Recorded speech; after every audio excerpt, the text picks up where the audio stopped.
हरे कृष्णा। ओम नमः शिवाय। आज सोमवार के दिन सुनिए माँ पार्वती भोले बाबा की संपूर्ण कथा आरती। इस कथा के सुनने से मन भगवान भोले बाबा, माता पार्वती सभी प्रकार का मन वांछित फल की प्राप्ति होती है। तो आइए सोमवार के दिन श्रद्धा भाव मन चित से कथा आरती पूरा अवश्य श्रवण करें।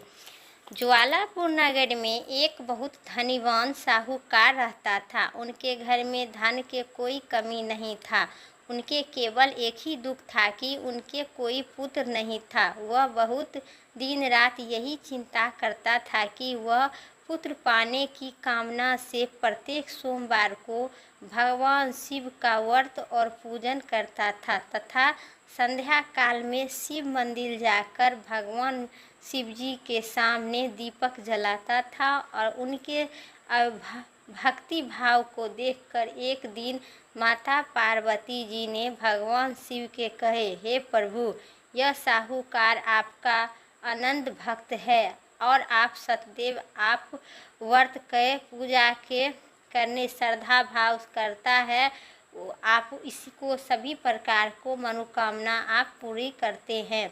माता पार्वती की बात सुनकर शिव जी ने कहे, हे पार्वती, यह संसार कर्म क्षेत्र है।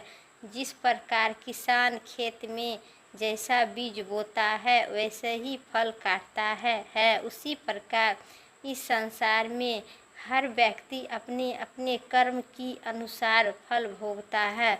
वह सब पार्वती ने अत्यधिक आग्रह करने के साथ साथ बोले, प्रभु, यह साहूकार आपका आनंद भक्त है और यदि इसकी दुख को तो यह दुख आपको अवश्य ही सुननी चाहिए और दुख को दूर करनी चाहिए, क्योंकि आप सतदेव अपने भक्तों पर दया रखकर उनके दुखों को दूर करते हैं।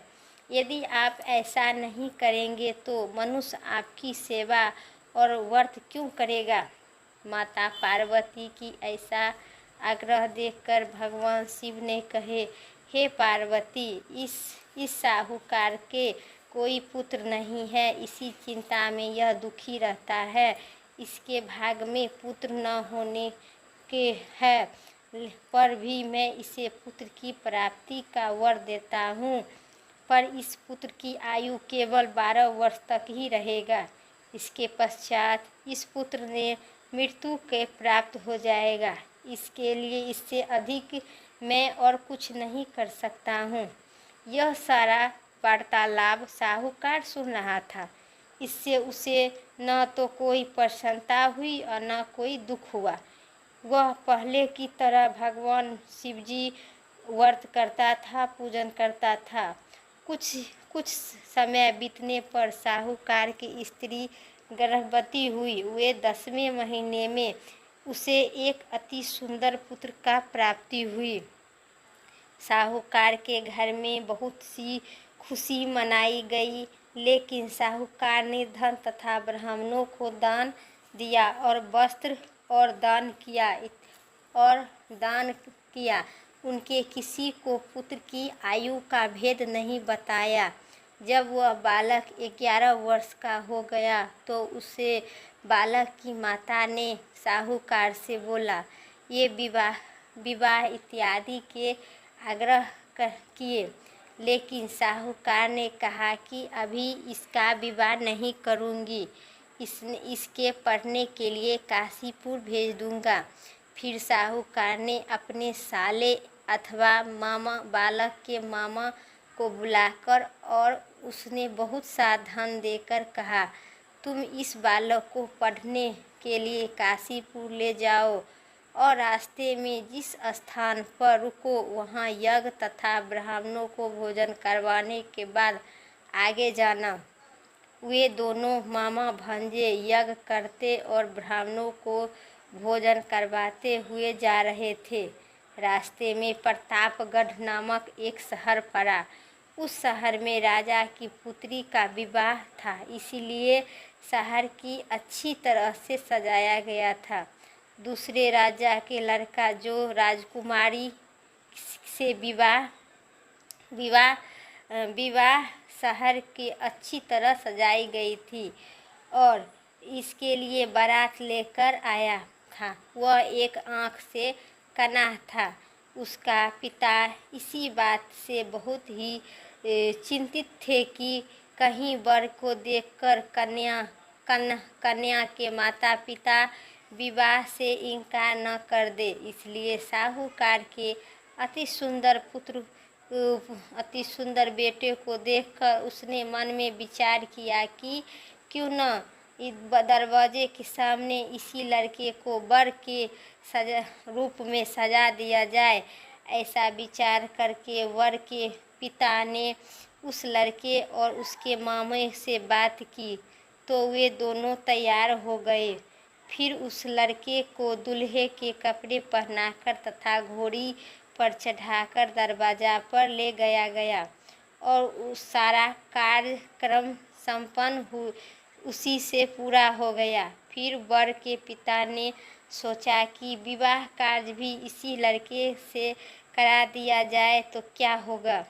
ऐसा सोचकर उसने लड़के और उनके मामा के कहा, यदि आप फेरे और कन्यादान के काम को भी पूरा करा दे तो आपकी बड़ी ही कृपा होगी। उसने स्वीकार कर लिया और विवाह कार्य भी अच्छी तरह संपन्न हो गया। परंतु जाते समय लड़के ने राजकुमारी की चुंदरी के साथ पल्ले पर लिख दिया कि तुम्हारा विवाह तो मेरे साथ हुआ है, लेकिन जिस राजकुमार के साथ तुम भेजा जाएगा वह एक आँख से कना है। मैं काशीपुर पढ़ने जा रहा हूँ। लड़के के जाने के बाद उस राजकुमारी ने जब अपनी चुंदरी पर ऐसा लिखा पाया तो उसने राजकुमार को के साथ जाने से इनकार कर दी और कहा कि मेरा पति नहीं है, मेरा विवाह इसके साथ नहीं हुआ है, मेरा पति तो काशीपुर पढ़ने गया है। राजकुमारी के माता पिता भी उस लड़के के साथ अपने पुत्री को विदा नहीं किया और बारात खाली हाथ लौट गए। उधर साहूकार का लड़का और उसका मामा काशीपुर पहुंच गए।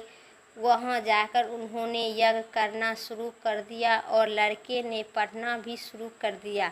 जब लड़के की आयु 12 वर्ष की हो गई तो उसकी मृत्यु के दिन शामिल आ गया। लड़के ने मामा को इस बारे में कुछ नहीं पता था। उस दिन उन्होंने यज्ञ का आयोजन किया हुआ था कि लड़के ने अपने मामा से कहा, मामा जी आज मेरी तबीयत ठीक नहीं लग रहा है। मामा ने कहा, अंदर जाकर लेट जाओ। लड़का ने अंदर जाकर रूम में सो गया और थोड़ी देर में उसके प्राण निकल गया।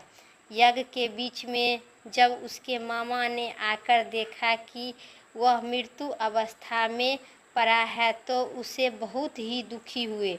उसने यज्ञ कार्य के अधूरा रह जाने के डर में किसी से कुछ भी नहीं कहा, संयम रखा। फिर यज्ञ का कार्य समाप्त कर ब्राह्मणों के चल जाने के बाद उसने मामा ने रोना पीटना आरंभ कर दिए।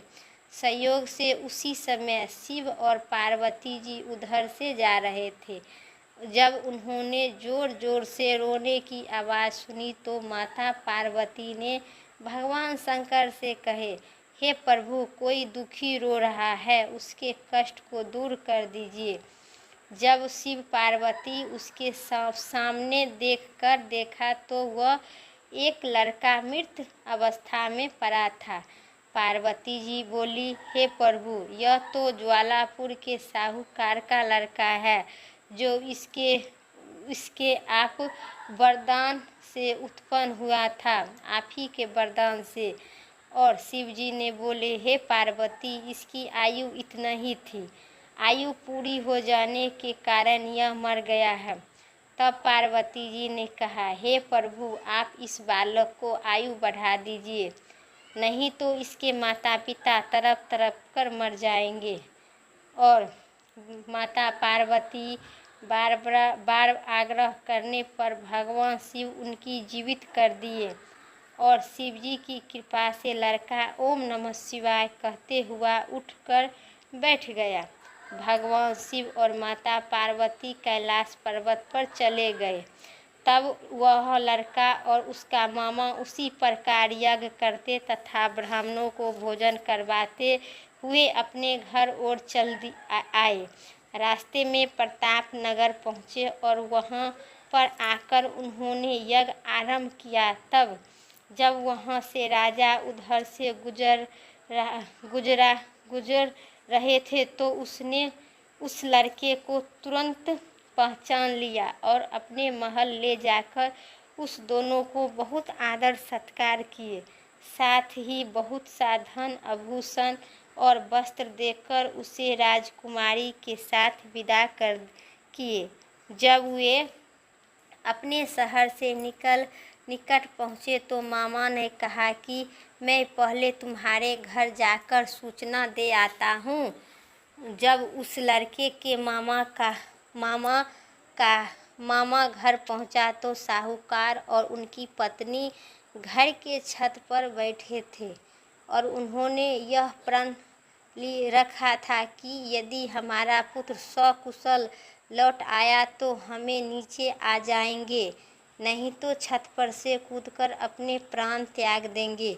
इतना ही में उसके लड़के को मामा ने आकर बताया कि आपका पुत्र सकुशल वापस आ गया है, तो उसके विश्वास नहीं हुआ। तब मामा ने शपथ पूर्वक कहा कि आपका पुत्र और अपनी स्त्री के साथ आ रहा है। तो सेठ अपनी पत्नी और संग संबंधित के साथ नगर द्वार तक खड़ा हो गए और आनंद के साथ उसका स्वागत कर उसे अपने घर ले आए। वे बड़ी ही प्रसन्नता के साथ रहने लगे।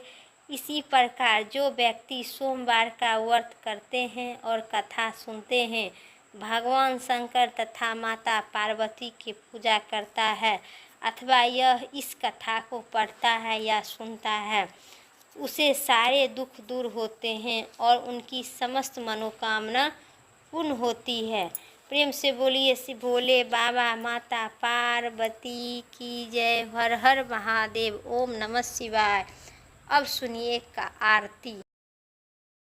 जय शिवी ओमकारा प्रभु जय शिवी ओमकारा, ब्रह्मा विष्णु सदा शिव अर्धांगी धारा। जय शिवी ओमकारा एकानंदी चतुरानंद पंचानंदी राधे हो स्वामी पंचानंद राधे।